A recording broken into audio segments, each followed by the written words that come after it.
Welcome you to our regular trustee meeting. Today is Board of Trustee meetings. Today is November the 12th, 2019, and it's approximately around 5:30.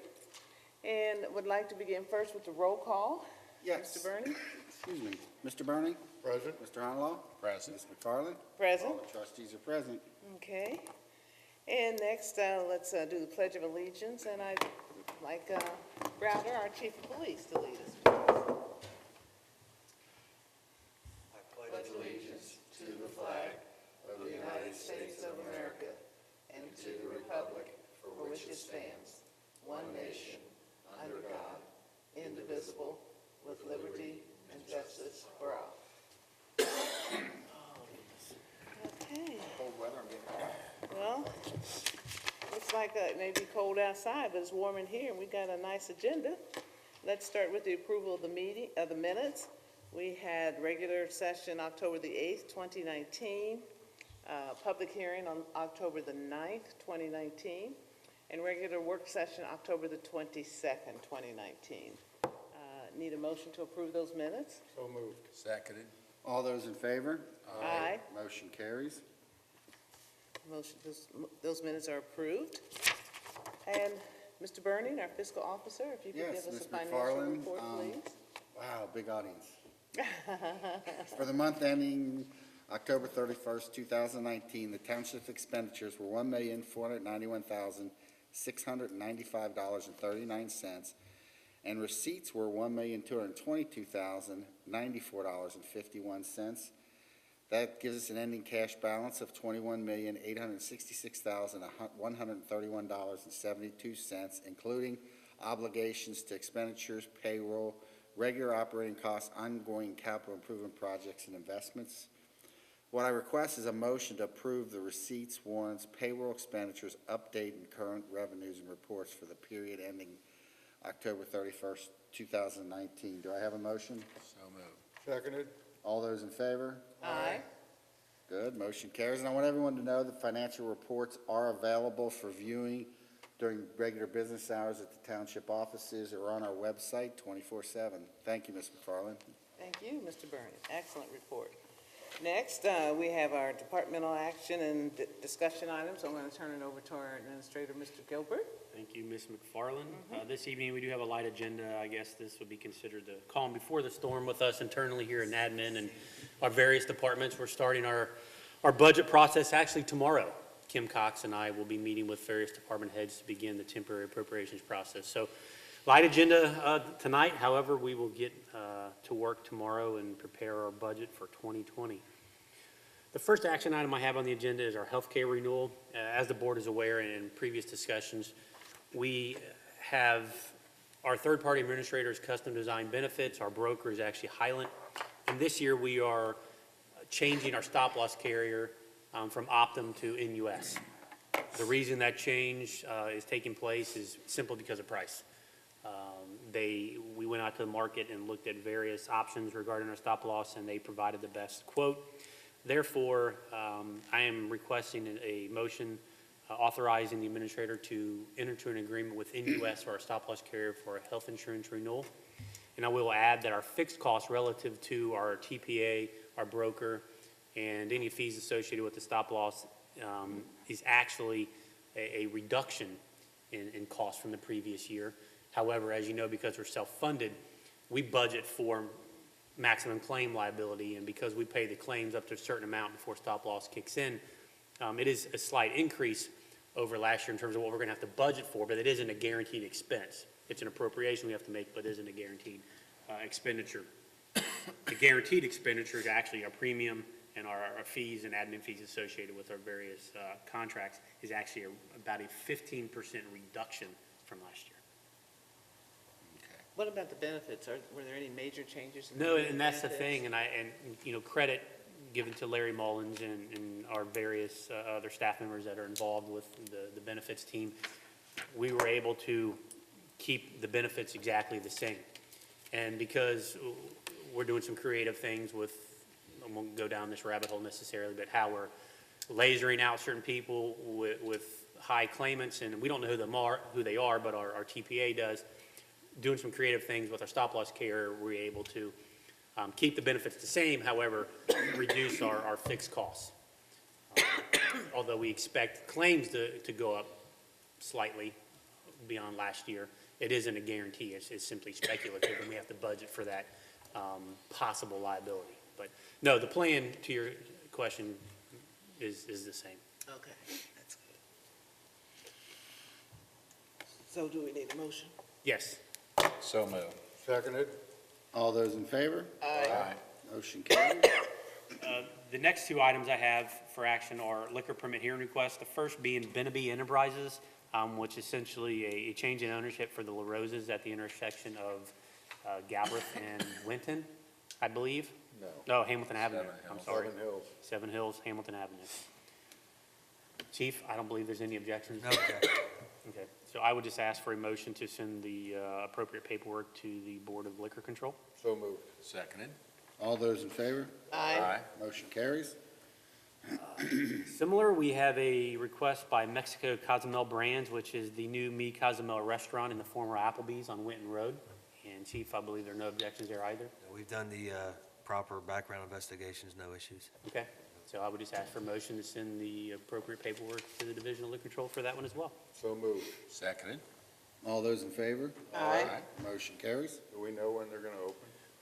I had Captain Stein today call the contractor. He said that the company is finishing up some work on another, I don't know if it's the same type of business, but another project they're working on the west side of town. And they're working on the sprinkler system now. And I don't know, Rick, if you have any information regarding what they're doing, but. I know we did an inspection last week, but they're early December is the last week. Yeah, that's the one I heard as well, but it looks like it may be extended beyond that based on the work that's taking place. So would they be Just open wondering. weekends and holidays, or just? I'm sorry? The days that they're gonna be in operation, is it Monday through Friday, Monday through Saturday? My understanding, it's a typical restaurant, so every day. Okay. Yeah. Okay. Looking at other discussion items, just letting you know that prior to our December 10th regular meeting at 5:15, we will have a meeting for the Firefighter Dependency Fund Board. And that notice will go out here soon, but just wanted to bring that to the board's attention.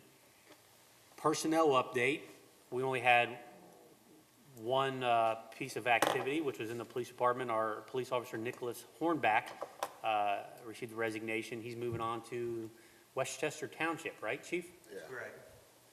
So I know that's where he's from and had a desire to go home, so, Correct. Very, very good officer. We're gonna miss him greatly. yeah. But my understanding, we'll start the process here soon to replace him. That's correct. With that, I'll turn it over to Kim for community events. We just have our last event of the year. It's about 3.5 weeks away, and that's Winterfest. So Winterfest is 2 days this year instead of just one, as we've had in years past. It'll start off with a breakfast with Santa on Saturday, and then the Winterfest, Winter Village, and all of the activities will begin at 12 o'clock noon. We have a parade at 1, where Miss Gwen McFarland is the parade grand marshal. Thank you. We will have Madcap Puppet Show, there's going to be magic shows every half hour, free hay rides, petting zoo, art craft vendor fair, food trucks, concessions, ice sculpture demonstrations, school performances, fireworks at 7 on Saturday. Then on Sunday, we're turning it all over to an international theme, so all of the activities will be the same, actually including an iceless ice rink that's going to be on both days. And then, so that Sunday, with the international theme, we have international dance performances outside, and the Cincinnati Civic Orchestra is going to have their holiday concert. It's a Russian theme on the inside at the Event Center. And then, again, the art craft vendor fair is also indoors. So plenty of things to do outside and inside. We're going to have advertisements that should be running on Warm 98 here in about a week or so. And sheds will be starting to be delivered next week. Thank you, Kim. And I just have to add, the performance at Mount Healthy High School was just phenomenal. It was, you worked so hard to make that happen, and everyone else that worked with you. The best thing was seeing all of the students participating. I mean, they were so excited, And the energy that they demonstrated was just phenomenal, and the audience was, the way they engaged the audience, it was just fantastic. Kim was still running around like, on roller skates, but you just did a great, but you did a fantastic job for making that happen, and the community loved it. It was a really successful event. We were glad to have an artist in a school for the first time and do that kind of collaborative event on something we've been wanting to do for a really long time. So it was really nice to see. Are you going to repeat that, or is that just a one-time thing? Well, so we're going to continue our relationship with the Mount Healthy School District, and we're actually going to be putting theater back onto that stage, but it's going to be open to any student between the ages of 10 to 17, and running a community theater program. But that particular event, we've had talks already with some interest about potentially putting it over at when the school opens. Oh, that would be neat, yeah. Fantastic. Well, the board has copies of the departmental activity reports, and unless there are any questions regarding those, that concludes my report. Wow, I can't believe this. Well, we're next down to our resolutions. Okay, first resolution is resolution number 111, 2019, supplemental appropriations within the Ambulance and Emergency Medical Services Fund, Community Development Block Grant Fund, and the Task Force Grant Fund. Need a motion. So moved. Seconded. Mr. Burning. Aye. Mr. Honolo. Aye. Ms. McFarland. Aye. Resolution carries. The next resolution is number 112, 2019, authorizing private sale of unneeded and unfit for use property in the Drug Abuse Reduction Task Force Department. So moved. Seconded. Mr. Burning. Aye. Mr. Honolo. Aye. Ms. McFarland. Aye. Resolution carries. Next resolution is 113, 2019, authorizing the sale of internet auction of vehicles forfeited to Springfield Township pursuant to Section 2981.05 of the Ohio Revised Code, which are no longer needed for public use, are obsolete or unfit for use in the Drug Abuse Reduction Task Force of our police department. So moved. Seconded. Mr. Burning. Aye. Mr. Honolo. Aye. Ms. McFarland. Aye. Resolution carries. And our next resolution is 114, 2019, authorizing the private sale of junk motor vehicles, which were titled to the township pursuant to Revised Code 4513.61 and Revised Code 4513.62, and which are not needed or unfit for use in any township department. So moved. Seconded. Mr. Burning. Aye. Mr. Honolo. Aye. Ms. McFarland. Aye. Resolution carries. And the final resolution is number 115, 2019, declaring nuisances pursuant to Ohio Revised Code Section 505.87 at various listed properties within Springfield Township and authorizing statutory actions necessary to abate the nuisances. Need a motion. So moved. Seconded. Mr. Burning. Aye. Mr. Honolo. Aye. Ms. McFarland. Aye. Resolution carries. Okay. Any old business? No. I've no old business. Okay. I just have one question. Chief, are we going to have, or do we have any of our officers up in Dayton? That's a very long story. I'll make very short. Yes, ma'am, we have 4 of our honor guard officers that are there. I just wanted to point out that, with us being the administrating agency for DART, we do have several officers that are designated as task force officers with the Drug Enforcement Administration, as was Detective Del Rio from Dayton.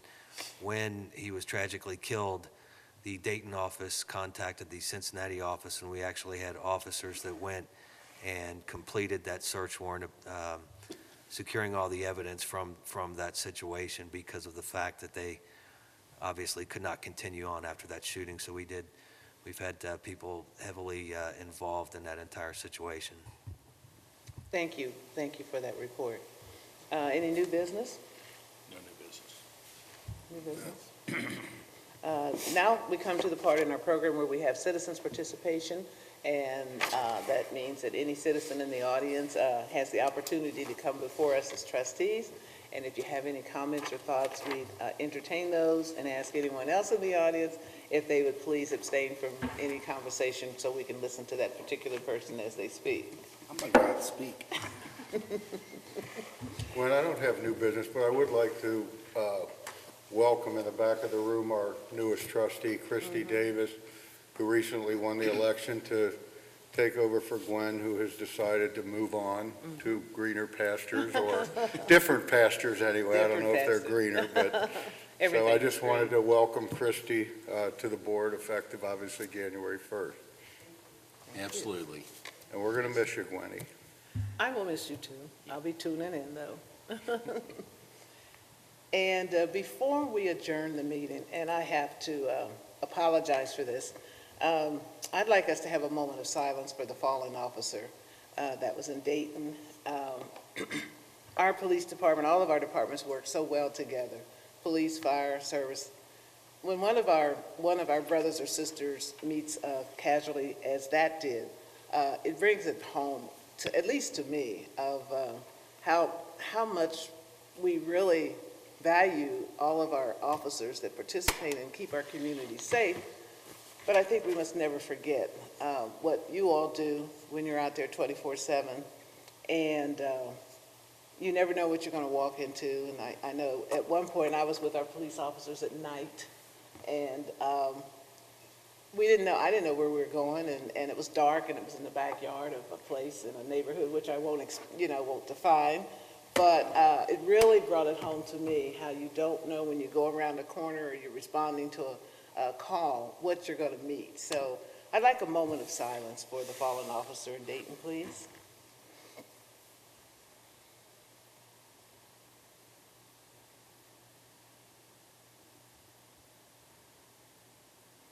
Thank you. Entertain a motion to adjourn. So moved. Seconded. All those in favor? Aye. Aye. We're adjourned.